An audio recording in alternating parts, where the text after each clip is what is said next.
We've now come to our catechism lesson, and we'll be continuing our understanding within the doctrine of Christ.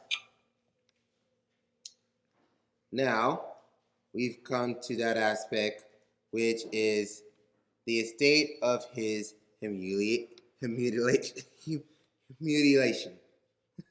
Man, words, such a tight tongue.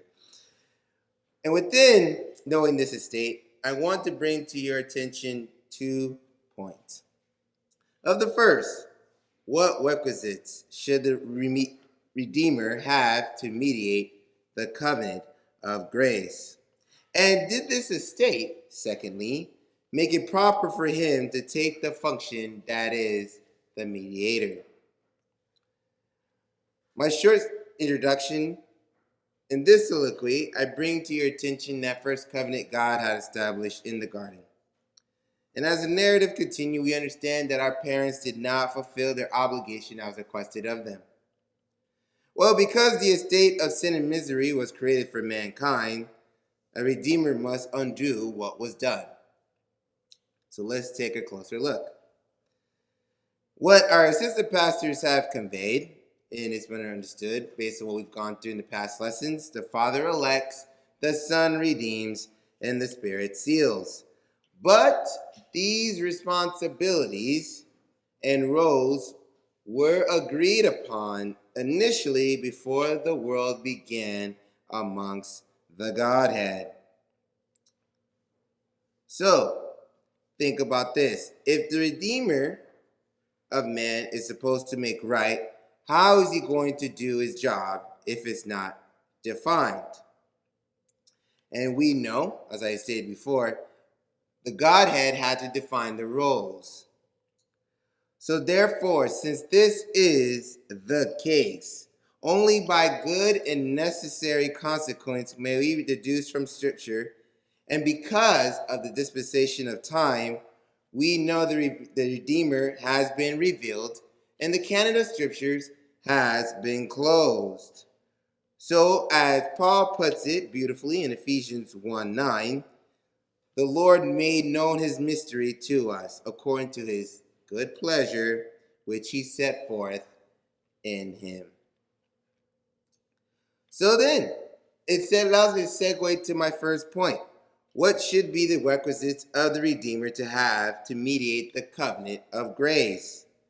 Well, by God's most holy and wise counsel to do his own will, revealed in the Scriptures, the Redeemer of man must be, in essence, God.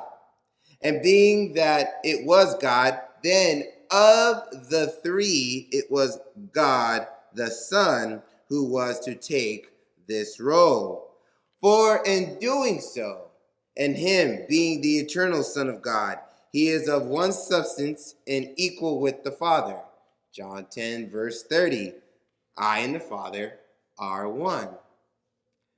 Philippians 2, verse 6. Who, being in the form of God, thought it no robbery to be equal with God. And if he is God, here is a subpoint to this first requisite that he must be God. He will sustain and keep his elect from sinking into the infinite wrath of God and the power of death. Acts 2:24. But God raised him from the dead, putting an end to the agony of death, since it was impossible for him to be held in its power. Again, if the Redeemer of man is God, only he can procure God's favor.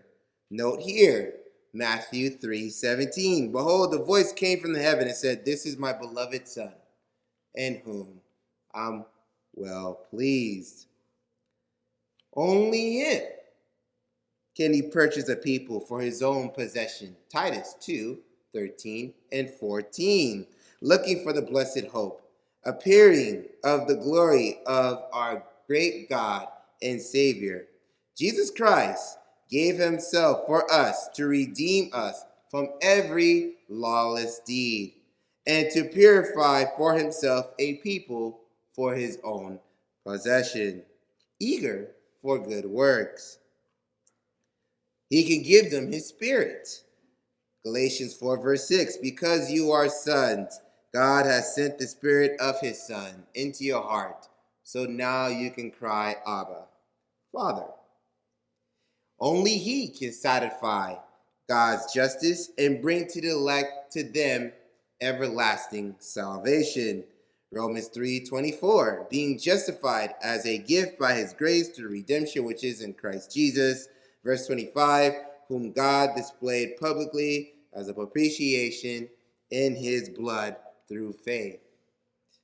And from there, Hebrews 5:8-9, although he was a son, he learned obedience from the things he suffered, and having been made perfect, he became to all those who obey him the source of eternal salvation. So what was it? Number one is that the Redeemer of man must be God. What was it? Number two, the Redeemer of man must also be a man. And why is this to be so? Well, he can be merciful and faithful, and he can make reconciliation for the sins of his people. Hebrews 2:16-17. For he in no sort took on him the angel's nature, but he took on him the seed of Abraham. Wherefore, in all things it behooved him to be like unto his brethren, that he might be a merciful and faithful high priest, and things concerning God, that he also might make the reconciliation for the sins of the people. He can perfectly perform obedience to the law, in which Adam lacked. Romans 5:19, for as through one man's disobedience many were made sinners, so also through one man's obedience the many will be made righteous. Then, in making intercession between God and man, does it give worth and efficacy? Note here, Hebrews 7:25, therefore he is also able to save forever those who come to God through him, since he always makes intercession for them. If he was a man, he can sympathize with our weaknesses, and then in turn can we have comfort to go to the grace of God. Hebrews 4:15-16.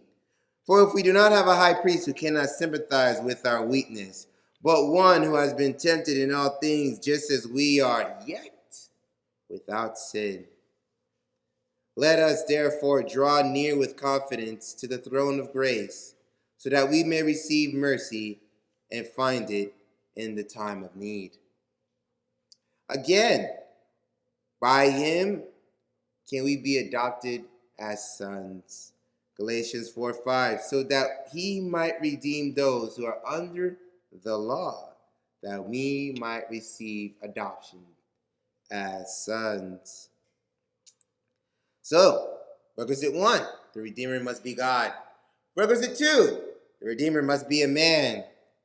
What is also needed? Well, his name should also take precedence. His name should also have meaning and reverence.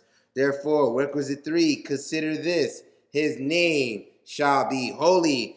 Philippians 2:9, for this reason also God highly exalted him and bestowed on him the name which is above all names. The name must have meaning to show that hypostatic union between the Godhead and the manhood, as to anoint him above all measure, and to have him set apart above all men, so that he is fully furnished with all eternity, authority, and ability. Matthew 1:21-23.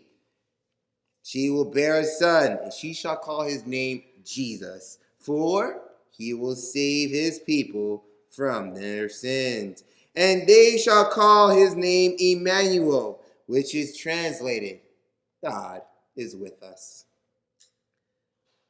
Again, Philippians 2, 10 and 11. So that the name of Jesus, every knee will bow, and of those who are in heaven, and of those who are on earth, and those under the earth, and every tongue will confess that Jesus Christ is Lord, to the glory of God the Father. So we notice how this humiliation makes it proper for him to take the function as a mediator. But now, because given all those requisites, did it make it right?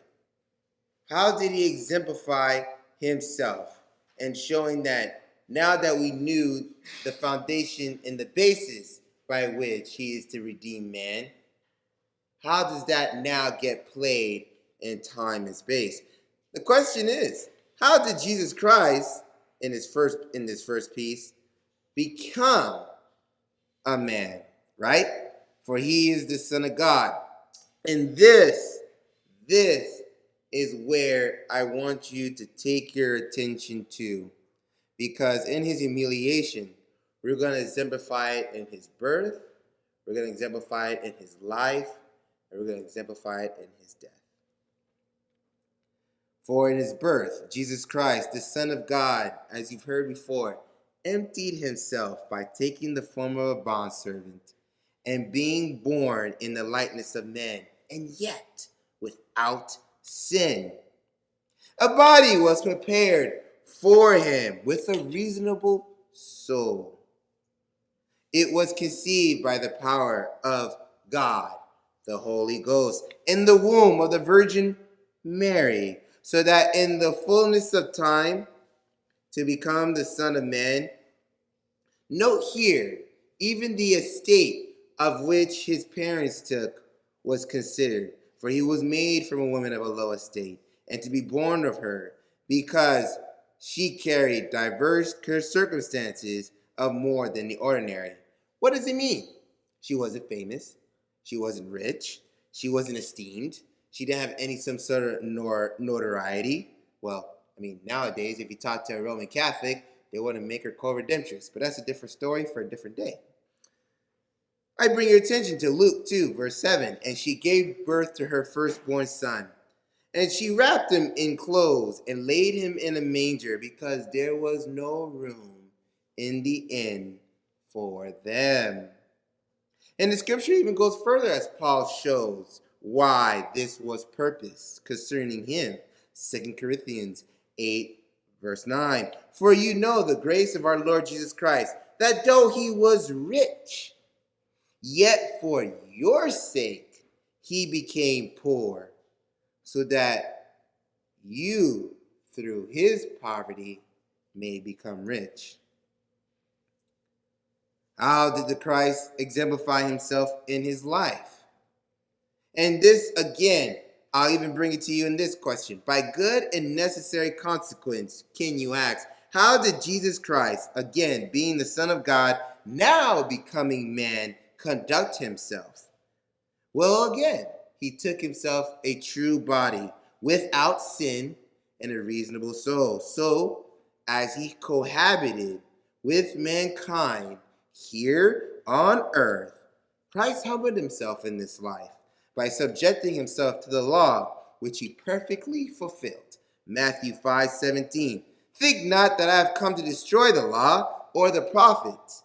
I have not come to destroy them, but to fulfill them.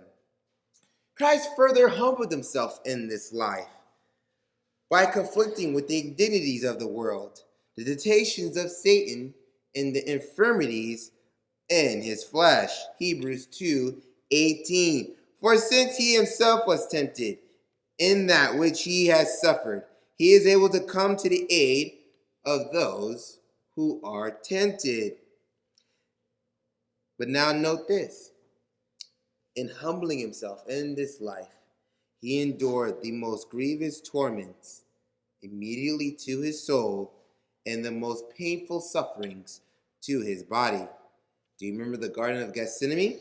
Matthew 26:38. My soul is deeply grieved to the point of death. Remain here and keep watch with me. Oh, but how about this? Matthew 26, 67 and 68.